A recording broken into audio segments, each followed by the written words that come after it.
నమస్కారం. జన్మకుండలి కార్యక్రమానికి స్వాగతం. పరిష్కార మార్గాలను అందించడానికి మనతో పాటు ఉన్నారు ప్రముఖ జ్యోతిషులు గురువుగారు సుద్దపల్లి నాగరాజు గారు. నమస్కారం గురుగారు. నమస్తే. మన ఫస్ట్ కాలర్తో మాట్లాడదాం గురుగారు. అనుష గారు ఫ్రమ్ రాజమండ్రి. నమస్కారం అండి. నమస్తే అండి. నమస్తే, చెప్పండి ఎవరి గురించి తెలుసుకోవాలనుకుంటున్నారు? మా కజిన్ అండి. ఆయన డేట్ ఆఫ్ బర్త్ చెప్పండి. అతనిది 17/12/88. పుట్టిన టైం చెప్పండి. ఉదయం 7:45 రాజమండ్రిలో పుట్టాడండి. గురుగారితో మాట్లాడండి. గురుగారు మీతో మాట్లాడాలి. చెప్పండమ్మా. దీనికి మొన్ననే ఎంగేజ్మెంట్ అయింది. సో పెళ్లి లైఫ్ ఎలా ఉంటుంది, ఫైనాన్షియల్ స్టేటస్, ఇంకా ఇల్లు యోగం, వాహన యోగం ఇవన్నీ ఎలా ఉంటాయో కొంచెం చెప్తారా? ఇప్పుడు ఏమవుతాడమ్మా ఆయన? ఏంటండి? ఏమవుతాడు ఈయన? కజిన్ అవుతాడండి. ఇప్పుడు కజిన్కి పెళ్లి కుదిరిన తర్వాత వాహన గృహయోగాలు అడగాల్సింది కజిన్కి మీరు అడిగితే ఎట్లా అమ్మా? అది నేను ఒకవేళ బాగాలేదన్నా అనుకో, అది బాగోదు కదా.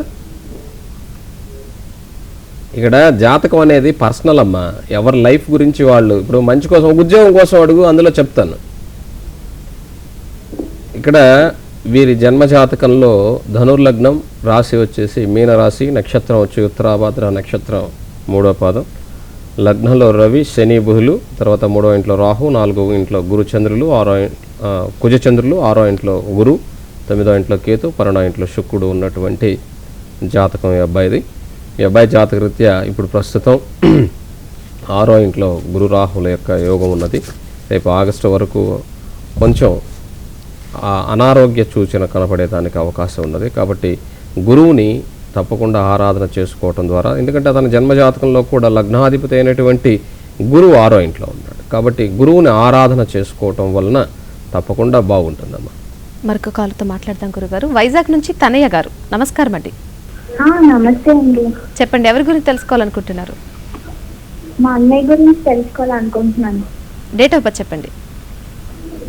మా అన్నయ్య 1993 చెప్పండి. డేట్, మంత్ కూడా చెప్పండి. ఏప్రిల్ 30 1993. పుట్టిన టైం చెప్పండి. 7:50 మార్నింగ్. ఎక్కడ పుట్టారు? వైజాగ్లోనే. గురుగారితో మాట్లాడండి. నమస్తే అమ్మా. హలో, నమస్తే అండి. నమస్తే అమ్మా, చెప్పండి.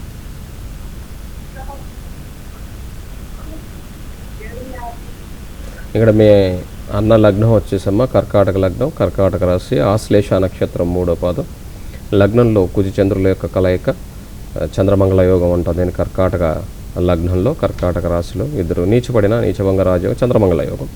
3వ ఇంట్లో గురువు వక్రించి, అలాగే జాతకంలో 5వ ఇంట్లో రాహు వక్రించి, ఇక్కడ రాహు నీచ స్థితిలో, సప్తమాధిపతి అయినటువంటి శని అష్టమంలో, అది స్వస్థానం.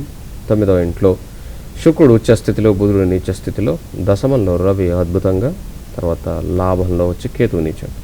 రాహు, కేతు, కుజుడు, అలాగే బుధుడు 4 గ్రహాలు ఇక్కడ నీచపడి ఉన్నాయి. అయినప్పటికీ కూడా ధనాధిపతి అయినటువంటి రవి ఉచ్చస్థితిలో అద్భుతంగా ఇక్కడ 10వ ఇంట్లో ఉన్నందువలన తప్పక మంచి ఉన్నతమైనటువంటి స్థితిని పొందగలడమ్మా. ఈ జాతకులకి ఉద్యోగరీత్యా కూడా చాలా అద్భుతమైనటువంటి యోగం ఉన్నది. ఒక మంచి స్థితికి చేరుకునేదానికి అవకాశం ఉన్నది. ఎలా అంటే రవి ఇక్కడ జన్మజాతకంలో 10వ ఇంట్లో ఉన్నందువలన ఫ్యూచర్లో ఒక ప్రభుత్వ సంబంధమైనటువంటి శాఖల్లో కానీ, లేదా ప్రభుత్వ సంబంధమైనటువంటి వ్యక్తులకు సలహాదారుడుగా కూడా ఉన్నా కూడా ఆశ్చర్యపోవాల్సిన అవసరం లేదు. అంత గొప్ప జాతకం కాబట్టి భయపడాల్సిన అవసరం ఏం లేదు. మంచి జాతకం, బాగుంది. మరొక కాలుతో మాట్లాడదాం గురుగారు. ప్రకాశం జిల్లా నుంచి నాగమణి గారు. నమస్కారం అండి. నమస్కారం అండి. చెప్పండి ఎవరి గురించి తెలుసుకోవాలనుకుంటున్నారు? మా బాబు గురించి తెలుసుకుందాం అనుకుంటున్నా మేడం. డేట్ ఆఫ్ బర్త్ చెప్పండి. 22/8/2001 మేడం. పుట్టిన టైం చెప్పండి. 2:10 మధ్యాహ్నం. గురుగారితో మాట్లాడండి. ఏ ఊర్లో అమ్మా పుట్టింది? దర్శి సార్, ప్రకాశం జిల్లా. ఓకే అమ్మా. ఇక్కడ మీ అబ్బాయి లగ్నం ధనుర్లగ్నం, రాశి వచ్చేసి కన్యా రాశి, నక్షత్రం హస్త నక్షత్రం 4వ పాదం. జన్మ లగ్నంలో కేతు ఇక్కడ మూలా నక్షత్రంలో, స్వనక్షత్రంలో లగ్నంలో కేతు, 6వ ఇంట్లో శని, సప్తమ గురు రాహుల కలయిక, అలాగే అష్టమ శుక్రుడు, 9వ ఇంట్లో రవి బుధులు, 10వ ఇంట్లో చంద్రుడు, 12వ ఇంట్లో కుజుడు స్వస్థానంలో ఉన్నటువంటి జాతకం. తండ్రి స్థానంలో రవి బుధుల యోగం అద్భుతంగా ఉన్నది. అలాగే ఈ జన్మజాతకంలో బుధాదిత్య యోగం 9వ ఇంట్లో ఉండటం అద్భుతమైనటువంటి స్థితి. కానీ వివాహ సంబంధమైనటువంటి దోషం గురు రాహువులు కలిసి ఇక్కడ లగ్న విద్యాస్థానాధిపతి 7వ ఇంట్లో రాహుతో ఉండటం వలన అలాగే విద్యలో కొంత ఇబ్బంది, రేపటి రోజున అలాగే వివాహంలో ఇబ్బంది కలిగేదానికి అవకాశం ఉన్నది.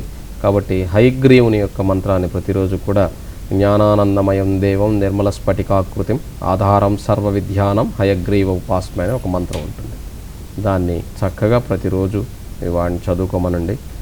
విద్య అంటే మన వాళ్ళందరికీ తెలిసినట్టుగా ఏదో ఈ లోకంలో బ్రతకటం కోసం కాలేజీలు ఇచ్చేటువంటి సర్టిఫికేట్ల కోసం అది కాదు విద్య అంటే. విద్య అంటే జ్ఞానం. ఆ జ్ఞానం అన్నది ఈ అఖండమైన ఈ ప్రపంచంలో సృష్టిలో ప్రతిదాన్ని చూసి నేర్చుకోవచ్చు. కాబట్టి అటువంటి జ్ఞానాన్ని పొందగలడు మీవాడు. అప్పుడే లోక జ్ఞానంతో బ్రతకగలడు. ప్రస్తుతం రాహు మహాదశలో శని జరుగుతూ ఉన్నది. ఈ రాహు సప్తమంలో ఉన్నాడు, శని 6వ ఇంట్లో. 6వ ఇంట్లో శని మంచివాడే, కానీ కుటుంబ సంబంధమైన ధన సంబంధంగా ఎప్పుడూ కూడా కొంత ఇబ్బందులు కలుగుతూ ఉంటాయి. 2018 ఏప్రిల్ వరకు కూడా ఇతని జాతకరీత్యా ఆర్థిక పరమైనటువంటి ఇబ్బందులు మీ కుటుంబం వాళ్ళు కొంచెం ఎదుర్కోవాల్సి వస్తుంది. కానీ డబ్బులు వస్తూ ఉంటాయి, కానీ మీ వాడే కొంచెం ఇబ్బంది పెట్టేదానికి అవకాశం ఉంటుంది. మరొక కాలుతో మాట్లాడదాం గురుగారు. రంగాచారి గారు నెల్లూరు నుంచి. నమస్కారం అండి. నమస్కారం అండి. నమస్కారం అండి. చెప్పండి, ఎవరి గురించి తెలుసుకోవాలనుకుంటున్నారు? మా అబ్బాయి గురించి అండి. డేట్ ఆఫ్ బర్త్ చెప్పండి. 25/6/1991. పుట్టిన టైం చెప్పండి. 25/6/1991. పుట్టిన టైం చెప్పండి. రాత్రి 12:30 నెల్లూరు. గురుగారితో మాట్లాడండి. చెప్పండి. 12:30. రంగాచారి గారు, మీరు టీవీ చూస్తే లైన్ కట్ చేసేస్తా. టీవీలో వింటున్నారు మీరు ఫోన్ వినండి. మీరు టీవీ ఎందుకు మళ్ళీ టీవీ కళ్ళు ఎందుకు వేస్తారు? ఇక్కడ ఈ అబ్బాయి లగ్నం వచ్చేసి మీన లగ్నం, రాశి వచ్చేసి వృచ్చిక రాశి, నక్షత్రం అనురాధ నక్షత్రం 4వ పాదం. ఈ విద్యాస్థానంలో మీ వాడి దాంట్లో అద్భుతమైనటువంటి యోగం ఉన్నది. విద్యా గృహ మాతృస్థానంలో చక్కనైనటువంటి యోగం ఉన్నది. రవి బుధ యోగం, బుధాదిత్య యోగం అంటాం. అలాగే భద్ర మహాపురుష యోగం ఉన్నటువంటి యోగం. పంచమంలో గురు ఉచ్చస్థితిలో, కుజుడు నీచంలో శుక్రునితో, అలాగే 9వ ఇంట్లో చంద్రుడు నీచ స్థితిలో, 10వ ఇంట్లో రాహు, ఏకాదశంలో శని వక్రించి ఉన్నటువంటి జాతకం. ప్రస్తుతం కేతు మహాదశలో రాహు జరుగుతూ ఉన్నది. ఇక్కడ వృత్తి సంబంధంగా ఇబ్బంది కలుగుతుంది. ఈ అక్టోబర్ 27 వరకు కూడా వృత్తిలో ఇబ్బంది, అంటే ఉద్యోగం రాకపోవడం, ఒకవేళ వచ్చినా కూడా అంత గొప్పగా ఉండకపోవటం ఉండేదానికి అవకాశం ఉన్నది. ఈ అక్టోబర్ 27 తర్వాత ఇతనికి వృత్తిరీత్యా బాగుండేదానికి అవకాశం. ఈలోపు ఈ కేతు మహాదశలో రాహు జరుగుతూ ఉన్నందువలన తప్పకుండా ఒకసారి ఈ రాహుకేతులకి పూజ జరిపించుకోవటం మంచిది. మరొక కాలుతో మాట్లాడదాం గురుగారు. సికింద్రాబాద్ నుంచి దేవి గారు. నమస్కారం అండి. నమస్కారం అండి. చెప్పండి, ఎవరి గురించి తెలుసుకోవాలి? మా తమ్ముడి కూతురండి. ఓకే, డేట్ ఆఫ్ బర్త్ చెప్పండి. 91వ సంవత్సరం జూన్ 11 అంటే 11/2/45 అంటే తెల్లవారితో 12 అనమాట. ఓకే, ఆ రోజు రోహిణి నక్షత్రం 3వ పాదం అండి. పుట్టిన టైం చెప్పండి. 2:45 తెల్లవారుజామున అనమాట. అంటే 11 తెల్లవారుజామున అంటే 12వ తారీఖు. 12వ తారీఖు జూన్ సంవత్సరం అమ్మ 91. రాత్రి ఎన్ని గంటలకు అన్నారు? తెల్లవారు 12 వస్తుంది. అదే అమ్మా, ఎన్ని గంటలకు అన్నారు? 2:45 అండి. 2:45. ఎక్కడ పుట్టిందమ్మా పాప? హైదరాబాద్ అండి. లగ్నం మేష లగ్నం, రాశి వచ్చేసి ఇది వృషభ రాశి, నక్షత్రం రోహిణి నక్షత్రం 3వ పాదం. లగ్నంలో ఇక్కడ లగ్నం నుంచి 2వ ఇంట్లో రవి బుధుడు చంద్రుడు, 3వ ఇంట్లో కేతు, 4వ స్థానంలో గురువు హంసయోగాన్ని ఇస్తున్నప్పటికీ కూడా కుజశుక్రుల యొక్క కలయిక ఉండటం వలన అది దోషంగా పరిగణమిస్తుంది. తప్పకుండా విద్యా మాతృ సంబంధమైనటువంటి దోషంతో పాటుగా రేపు మాంగళ్య సంబంధమైనటువంటి దోషం కలిగేదానికి అవకాశం ఉంటుంది. 9వ ఇంట్లో రాహు, 10వ ఇంట్లో శని అద్భుతమైన శాస మహాపురుష యోగాన్ని. ఇక్కడ 2 మహాపురుష యోగాలు ఉన్నాయి, గురువు ఇచ్చేటువంటిది, శని ఇచ్చేటువంటిది. కానీ అష్టమాధిపతి మాతృస్థానంలో విద్యాస్థానంలో ఉండటం, అలాగే వ్యయాధిపతి అయినటువంటి గురువు జ్ఞానకారకుడైనటువంటి వాడు, అలాగే ధనకారకుడైనటువంటి వాడు. అంటే గురువు ఇక్కడ 4వ ఇంట్లో ఉచ్చలో ఉన్నప్పటికీ కూడా వ్యయస్థానానికి అధిపతియే ఉండటం వలన అక్కడ గురువు విద్యని ఇబ్బంది పెట్టేదానికి లేదా మాతృ సంబంధంగా ఇబ్బంది పెట్టేదానికి అవకాశం ఉన్నది. కాబట్టి గురువుని పూజించుకోవటం, అలాగే సుబ్రహ్మణ్యేశ్వర స్వామిని గురువుగా అనుకుని ఆయన్నే పూజిస్తే అక్కడ ఉన్న కుజదోషానికి అక్కడ ఉన్నటువంటి గురువు యోగం ఇస్తూ ఆ 12వ స్థానానికి అధిపతి అక్కడ ఉండటం వల్ల విద్యా సంబంధంగా రేపటి రోజున సుఖస్థానంలో ఇబ్బంది కలగకుండా ఉండేదానికి అవకాశం ఉంటుంది. ప్రస్తుతం రాహు మహాదశ జరుగుతుంది. అందులో శుక్రుని యొక్క అంతర్దశ జరుగుతుంది. ఈ సప్తమాధిపతి అయినటువంటి శుక్రుడు, కుటుంబాధిపతి శుక్రుడు కుజునితో అష్టమాధిపతితో చేరి వ్యయాధిపతితో చేరి 4వ ఇంట్లో ఉండటం దోషంగా పరిగణిస్తుందమ్మా. కాబట్టి సుబ్రహ్మణ్యేశ్వర స్వామి వల్లీ దేవసేన సమేతంగా ఉండే సుబ్రహ్మణ్యేశ్వర స్వామి వారి ఆలయంలో తప్పకుండా వెళ్ళి దర్శిస్తూ ఆ స్వామి ఆశీస్సులు తీసుకుంటే ఇక్కడున్న దోషం తగ్గేదానికి అవకాశం ఉంది. మరొక కాలతో మాట్లాడదాం గురుగారు. తణుకు నుంచి అరుణ గారు. హలో, నమస్కారం అండి, చెప్పండి. 17/6/1973 అండి. 17/6/1973. ఉదయం 10:30 నుంచి 11 లోపు అండి. ఎక్కడ పుట్టారండి? తాడేపల్లి గుడి అండి. గురుగారితో మాట్లాడండి, సందేహం వ్యక్తం చేయండి. ఎలా ఉంది అని తెలుసుకుందామని. ఏంటమ్మా? తండ్రి స్థానం ఎలా ఉంది? ఇక్కడ లగ్నం వచ్చేసి సింహలగ్నం, రాశి వచ్చేసి ధనుస్సు రాశి, నక్షత్రం వచ్చేసి పూర్వాషాఢ నక్షత్రం 2వ పాదం. జాతకంలో రాహుకేతువుల మధ్యలో గ్రహాలన్నీ కూడా బంధింపబడి ఉన్నాయి. అలాగే జాతకంలో పంచమ స్థితిలో చంద్రరాహుల కలయిక, 6వ ఇంట్లో పంచమాధిపతి అయినటువంటి గురు వక్రతత్వం చెంది మకర రాశిలో నీచ స్థితిలో, అష్టమంలో కుజదోషంలో భాగ్యాధిపతి అయినటువంటి కుజుడు అష్టమ స్థానంలో ఉండటం ఇక్కడ దోషాన్ని ఇచ్చేదానికి అవకాశం ఉంది. కాబట్టి అది అంత గొప్పగా లేదు. కానీ ఏకాదశంలో పంచగ్రహ కూటమి ఉన్నది కాబట్టి ఈ రాహుకేతులకు ముందు పూజ చేయించుకోవాలి. అలాగే కుజునికి కూడా పూజ చేయించడం ద్వారా, లేదా కుజుని యొక్క తత్వం ఏదైతే ఉన్నదో అది వినాయకుడు కావచ్చు, హనుమంతుడిని కావచ్చు, లేదా సుబ్రహ్మణ్యేశ్వర స్వామిని కావచ్చు, వీళ్ళ ముగ్గురిలో ఎవరినైనా సరే తప్పక ఆ కుజుడికి సంబంధించినంత వరకు మీకు ఇష్టం ఉంటే, ఆ ముగ్గురులో ఎవరి ఇష్టం ఉన్నా సరే తప్పక వారిని ఆరాధన చేయటం ద్వారా తండ్రి స్థానం బాగుపడటం అంటే ఒక రియలైజేషన్ అన్న ఉంటుంది. అది తప్ప ఒప్పు అన్నటువంటి స్థితి. ఒప్పు ఎప్పుడు ఒప్పుగానే ఉంటుంది, తప్పు ఎప్పుడు తప్పుగానే ఉంటుంది. కానీ దాన్ని అనలైజ్ చేసేటప్పుడు తప్పును కూడా ఒప్పుగా అనుకునేటువంటి స్థితి లేకుండా అది తప్పుగానే కనపడుతుంది. ఆ విధంగా తండ్రి స్థానాధిపతి అష్టమంలో ఉండటం, అది ఎంత మిత్రరాశిలో ఉన్నా కూడా అక్కడ ఎవరి యొక్క దృష్టి లేకపోవటం వలన తప్పక ఇబ్బంది కలిగేదానికి అవకాశం ఉంది. ఎవరిదంటే శని దృష్టి ఉంది, మళ్ళీ అక్కడికి 10వ దృష్టితో ఆయన అక్కడ ఉన్న స్థానం నుంచి ఆ అష్టమంలో ఉన్నటువంటి కుజుని చూస్తున్నాడు. కాబట్టి అది కూడా ఇంకా విపరీతమైనటువంటి దోషంగా పరిగణించేదానికి అవకాశం ఉంది. మరొక కాల్ లైన్లో ఉన్నారు గురుగారు. తనూజ గారు నెల్లూరు నుంచి. నమస్కారం అండి. హలో, నమస్కారం అండి, మాట్లాడండి. హలో, చెప్పండి. 19. అమ్మ ఆ పక్కన చెప్పాయనే వినపడుతుంది. 19, 10, 90 అని ఆల్రెడీ చెప్పేసాడు. టైం చెప్పండి. మీరు హలో అనే కాడే ఉన్నారు. ఇంకా టైం చెప్పండి. హలో, టైం చెప్పండి సార్. 19, 10, 90. టైం చెప్పండి. 4:10. 4:10 ఉదయం. 4:10 ఎప్పుడండి? అది ఉదయమా సాయంత్రమా? దానికి ఒక టైం ఉంటుంది. ఉదయం. మరి అది చెప్పాలి. 4:10 ఉదయం అని. మళ్ళీ అక్కడ గమ్ముగా ఉంటే అలాగా. ఏ ఊర్లో పుట్టారు? ఆత్మకూరు దగ్గర. ఇక్కడ లగ్నం వచ్చేసి కన్యా లగ్నం, రాశి వచ్చేసి తులారాశి, నక్షత్రం చిత్తా నక్షత్రం 4వ పాదం అండి. కన్యా లగ్నంలో శుక్రుడు నీచ స్థితిలో, బుధుడు కూడా అక్కడ స్వస్థానమై ఉన్నప్పటికీ కూడా అది ఆ స్థానం దాటి కుటుంబ స్థానానికి వచ్చేస్తున్నది. అమావాస్య జననం ఇది ఈ జాతకులు.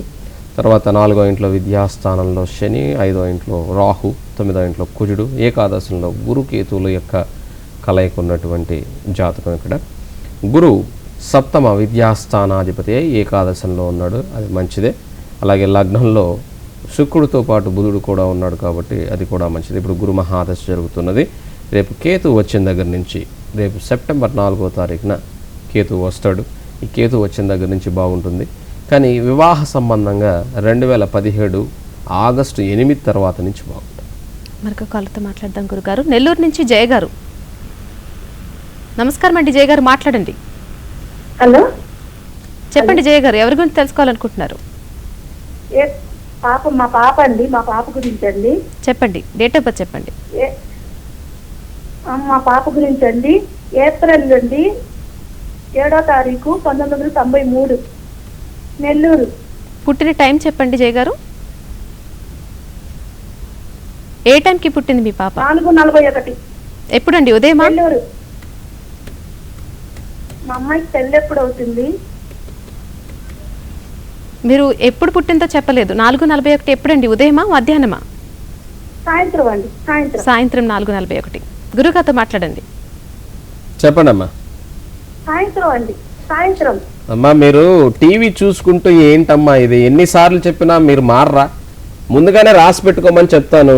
ఇప్పుడు మీరు చక్కగా రాసి పెట్టుకుంటే మిమ్మల్ని ఎవరేమంటున్నారు? చక్కగా చెప్పించుకోండి. మీరు ఎందుకు కంగారు పడతారు? అసలు టీవీ ఎందుకు చూస్తారు? చక్కగా ఫోన్లో మాట్లాడచ్చు కదా. ఇక్కడ ఈ పాప లగ్నం వచ్చి సింహలగ్నం, లగ్నం కూడా సంధిలో ఉందమ్మా. అలా సింహలగ్నానికి కన్యా లగ్నానికి సంధిలో ఉన్నది ఇక్కడ. అయితే ఈ జన్మజాతకులకి ఇప్పుడు 7.5 సంవత్సరం శని జరుగుతుంది. చిత్తా నక్షత్రం 4వ పాదం, అందులో తులారాశి. సింహలగ్నం అయిపోయి కన్యా లగ్నానికి వస్తుంది. అయితే ఇక్కడ జన్మజాతక రీత్యా గురు మహాదశ జరుగుతున్నది. గురు 2వ స్థానంలోనూ, అలాగే ఇట్లా తీసుకున్నట్లయితే 4:41 అన్నారు, నెల్లూరు అన్నారు. కానీ అది కన్యా లగ్నానికి వచ్చేస్తుంది. ఇంకా ఒక సెకండ్ కూడా తేడా వచ్చేస్తుంది. కాబట్టి జన్మజాతకంలో సప్తమంలో శుక్రుడు ఉచ్చస్థితిలో మాలవ్య యోగాన్ని ఇస్తున్నప్పటికీ, గురు శుక్రుల యొక్క సమదృష్టి ఉన్నప్పటికీ కూడా వ్యాధిపతి అయినటువంటి రవి సప్తమంలో ఉన్నందువలన అది దోషం అవుతుందమ్మా. కాబట్టి వివాహం ఆలస్యంగా ఉండేదానికే అవకాశం ఉన్నది ఇక్కడ. నెక్స్ట్ ఆగస్టు 3వ తారీఖు తర్వాత నుంచి గురువులు, అందులో కూడా ఇక్కడ బుధుడు వచ్చేదానికి అవకాశం ఉంటుంది. ఆ లగ్నాధిపతి అయినటువంటి ఆ లగ్నంలో గురువు ఉన్నాడు, సప్తమాధిపతి గురువు అవుతాడు. కాబట్టి అప్పుడు వివాహం అయ్యేదానికి అవకాశం ఉన్నది. మరొక కాలర్ లైన్లో ఉన్నారండి. నెల్లూరు నుంచి రాజశేఖర్ గారు. నమస్కారం అండి, చెప్పండి ఎవరి గురించి తెలుసుకోవాలి? నా గురించి అండి.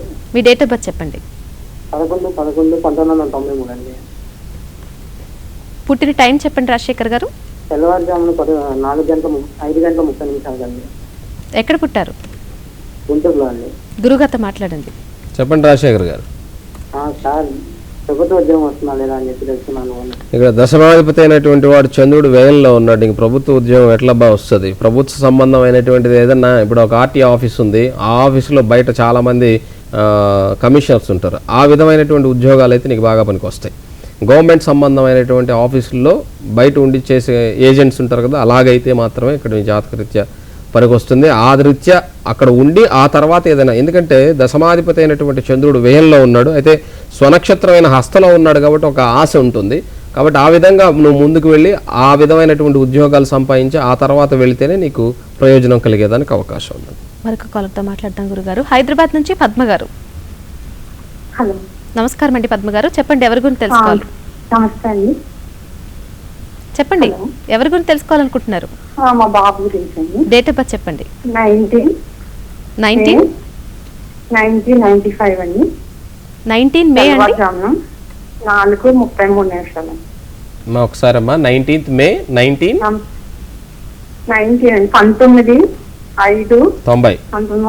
ఎన్ని గంటలకమ్మా? ఉదయం అండి 4:33 అండి. 4:30 రాజోల్. బాబు ఎలా ఉంది స్టడీ పరంగా కానీ, తన బిజినెస్ లోనా లేకపోతే ఇక్కడ లగ్నం వచ్చేసమ్మా మీ అబ్బాయిది మేష లగ్నం, రాశి వచ్చేసి కుంభరాశి, నక్షత్రం శతభిష నక్షత్రం 4వ పాదం. లగ్నంలో బుధుడు, 2వ ఇంట్లో రవి, 3వ ఇంట్లో గురు, 4వ స్థానంలో కేతు, దశమంలో శని రాహుల కలయిక, ఏకాదశ కుజ చంద్రుల కలయిక, 12వ ఇంట్లో శుక్రుడు వ్యయంలో ఉన్నటువంటి జాతకం. సంపూర్ణమైనటువంటి కాలసర్పదోషంలో ఉన్నటువంటి జాతకం. అయితే దశమంలో శని రాహుల యొక్క కలయిక ఉన్నది. శని వక్రతత్వం చెంది అద్భుతంగా ఉన్నాడు కాబట్టి వ్యాపార సంబంధంగా కన్నా కూడా ఆయన చక్కగా ఒక ఉద్యోగం చేసుకొని ఆ తర్వాత వ్యాపారానికి వెళ్తే బాగుంటుంది. ఎందుకంటే ఈ జాతకంలో శుక్రుడు వ్యయంలో ఉన్నాడు. 2019 నవంబర్ 16 వరకు ఎక్కడైనా పనిచేస్తే బాగుంటుంది. ఆ తర్వాత నుంచి స్వశక్తితో ఏమి చేసినా కూడా పైకి వచ్చేదానికి అవకాశం. మరొక కాలర్తో మాట్లాడదాం గురుగారు. హైదరాబాద్ నుంచి ప్రమీల గారు. నమస్కారం అండి ప్రమీల గారు. కాల్ కట్ అయినట్టుంది గురుగారు. వ్యూవర్స్ అందరికి కూడా, చూసే వాళ్ళందరికీ కూడా, అదే కాల్ చేసే వాళ్ళందరూ చక్కగా ముందు రాసి పెట్టుకోండి, కన్ఫ్యూజ్ అవ్వద్దు. మిమ్మల్ని ఎవ్వరు ఏమనట్లేదు. జాతకంలో మీరు అడగాలనుకున్నది కూడా అడగలేకపోతారు. ముందుగా రాసి పెట్టుకుని నిదానంగా మీరు టీవీ చూసుకుంటుండే, ఫోన్లో హలో అనేది వినపడుతుంది కదా, ఫోన్ మాట్లాడతారు కదా చక్కగా మామూలుగానే, అదేవిధంగా మాట్లాడండి. మళ్ళీ మీరు టీవీ కళ్ళు చూసుకునే కన్నా కూడా నాకు ఏం చెప్పాలనుకున్నారో చెప్పేసిన తర్వాత చక్కగా మీరు పెట్టి నేను చెప్పేది వింటే మీకు ఈజీగా అర్థమవుతుంది. అంతేకాని మీరు హలో హలో అనుకుంటానే ఉంటే ఇక్కడ ఉన్న పుణ్యకాలం కాస్త గడిచిపోతుంది. మరొక కాలర్ లైన్లో ఉన్నారు గురుగారు, మాట్లాడదాం. హైదరాబాద్ నుంచి విహారీ గారు. నమస్కారం అండి విహారి గారు, మాట్లాడండి. నమస్తే. నా date of birth 9th March 1995. 9th March 1995. అవునండి. పుట్టిన టైం చెప్పండి. పుట్టింది పాలకొల్లు అండి. ఎన్ని గంటలకు పుట్టారు విహారి? మార్నింగ్ 8:25 అండి. మార్నింగ్ 8:35 పాలకొల్లు. 8:25. లగ్నం వచ్చేసి మీది 8:25 35 25 అండి. ఓకే, ఒక్క నిమిషం. ఎందుకంటే లగ్న సంధిలో ఉన్నది ఇది. ఇక్కడ అప్పుడే మేష లగ్నానికి వచ్చేసింది. 5 డిగ్రీలు జనరల్గా సంధి ఉంటుంది, కానీ ఇది మేష లగ్నానికి వచ్చేసింది. జన్మజాతకంలో మేషలగ్నం రాశి వృషభ రాశి నక్షత్రం రోహిణి నక్షత్రం 4వ పాదం. లగ్నంలో కేతు అశ్విని నక్షత్రంలో స్వనక్షత్రంలో, ఇక్కడ జాతకంలో చంద్రుడు కూడా తన సొంత నక్షత్రమైన రోహిణిలో, 4వ ఇంట్లో కుజుడు వక్రించి ఆశ్లేష నక్షత్రం బుధునిలో, సప్తమ రాహు అష్టమ గురు దశమ శుక్ర బుధులు ఏకాదశ రవి శనులు ఉన్నటువంటి జాతకం. ఇక్కడ రాహు మహాదశ జరుగుతుంది. ఈ రాహు జన్మజాతకంలో శుక్రునితో అంతర్దశ జరుగుతున్నది.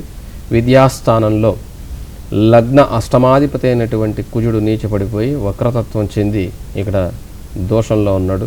అయితే గురువు చూస్తున్నాడు నీచభంగం అయినప్పటికీ కూడా 4వ ఇంట్లో కర్కాటక రాశిలో ఉన్నాడు కాబట్టి విద్యను కొనసాగించేదానికి అవకాశం ఉన్నప్పటికీ కూడా మాతృ సంబంధమైన వాహన సంబంధమైన దోషాలను ఇచ్చేదానికి అవకాశం ఉంటుంది. ఈ రాహు మహాదశ అయిన తర్వాత కూడా గురు మహాదశ వస్తుంది. ఈ గురువు భాగ్యాధిపతి అయి వ్యయాధిపతి అయి అష్టమంలో ఉన్నాడు. భాగ్యాధిపతి అయి అష్టమంలో ఉండటం తండ్రికి దోషాన్ని ఇస్తుంది. వ్యయాధిపతి అయి అష్టమంలో ఉండటం అది మంచిదే, కానీ భాగ్యాధిపతి అయి ఉండటం మంచిది. కానీ వృత్తిరీత్యా తర్వాత ఏకాదశంలో రవి అలాగే శని కూడా ఉన్నాడు. అక్కడ ఇద్దరు కూడా ఏకాదశంలో ఉన్నారు. అయితే ఏకాదశానికి అధిపతి అయినటువంటి శని ఏకాదశంలో ఉండటం అది యోగమే. తర్వాత పంచమాధిపతి సంతానం వచ్చిన తర్వాత నుంచి నీ జన్మజాతక రీత్యా బాగుంటుంది. వృత్తి బాగానే ఉంది, అంటే ఉద్యోగం అన్నది బాగుంది, కానీ కుజదోషానికి పరిహారం చేయించుకో ఇంకా బాగుంటుంది. మరొక కాల్తో మాట్లాడతాం గురుగారు. గుంటూరు నుంచి రామారావు గారు. నమస్కారం అండి రామారావు. నమస్తే అండి, చెప్పండి. మా అబ్బాయి పేరు డేట్ ఆఫ్ బర్త్ చెప్పండి. 28/8/87 అండి. ఉదయం 7:05 తెనాలిలో పుట్టాడు. ఉదయం 7:05 అండి ఉదయం తెనాలి. తెనాలిలో పుట్టాడు. మీ అబ్బాయి లగ్నం వచ్చేసి సింహలగ్నం, రాశి కన్యా రాశి, నక్షత్రం హస్త 4వ పాదం. సింహలగ్నంలో రవి బుధుల యొక్క యోగము, అలాగే కుజుడు ఉన్నాడు. ఇక్కడ కుజ శుక్రులు ఉన్నారు. రవి బుధుల యోగం అద్భుతమైనటువంటి యోగం. 2వ ఇంట్లో కేతు చంద్రుడు, విద్యాస్థాన శని, అలాగే అష్టమ రాహు, 9వ ఇంట్లో గురువు ఉన్నటువంటి జాతకం. ఇక్కడ విద్యాస్థానాధిపతి అయినటువంటి కుజుడు లగ్నంలో ఉన్నాడు, బాగానే ఉంది. కానీ ఇక్కడ సప్తమాధిపతి అయినటువంటి 6వ స్థానాధిపతి అయినటువంటి శని జన్మజాతకంలో 4వ ఇంట్లో ఉన్నాడు. కాబట్టి ఇక్కడ శనికి తప్పనిసరిగా మీరు శని రాహువులకి తప్పనిసరిగా పరిహారం చేసుకోవటం మంచిది. వాక్ స్థానంలో చంద్రకేతువుల కలయిక ఉండటం వలన కొంత వాక్ సంబంధమైనటువంటి దోషం ఉంటుంది. కాబట్టి ఈ గురు మహాదశలో కూడా రేపు ఆగస్టు 24 నుంచి శని యొక్క అంతర్దశ వస్తుంది. ఈ అంతర్దశ వచ్చిన తర్వాత వివాహ సంబంధమైన దోషాలు ఏవైనా ఉంటే ఆ శని వచ్చిన తర్వాతనే తగ్గేదానికి అవకాశం. కాబట్టి శని రాహువులకు పూజ చేయించుకోవటం మంచిది. మరొక కాల్తో మాట్లాడదాం గురుగారు. వైజాగ్ నుంచి రత్నం గారు. నమస్కారం అండి. నమస్కారం అండి, మాట్లాడండి. మీ లైన్ కలిసి మ్యారేజ్ ఎప్పుడు అవుతుంది, అవకాశం ఎప్పుడు ఉంటుంది అనేది అది చేసాం. ముందుగా డేట్ ఆఫ్ బర్త్ చెప్పండి. పెట్టాం 28/8/87. 28/8/87. పుట్టిన టైం చెప్పండి. 7:05 తెనాల్లో పుట్టాడు. ఇప్పుడే కదా చెప్పారు, మళ్ళా కాలు. మ్యారేజ్ ఎప్పుడు అవుతుంది, అమెరికా వెళ్ళడానికి అవకాశం ఎప్పుడు వస్తుంది అన్నది మనం చెప్తాం. నేను అదే కదా చెప్పాను, ఆగస్టు 24 తర్వాత వివాహ సంబంధమైన దోషం ఏదన్నా ఉంటే అక్కడ తగ్గుతుంది. వివాహానికి అక్కడ అనుకూలమైనటువంటి సమయం కాబట్టి శని రాహువులకు తప్పకుండా పరిహారం చేయించుకోండి. కాలర్స్ అందరూ జాతక వివరాలు చాలా చక్కగా అందించారు గురుగారు, ధన్యవాదాలండి. నమస్తే. ఇది ఈనాటి జన్మకుండలి కార్యక్రమం. రేపటి జన్మకుండలి కార్యక్రమంలో తిరిగి కలుసుకుందాం. నమస్కారం.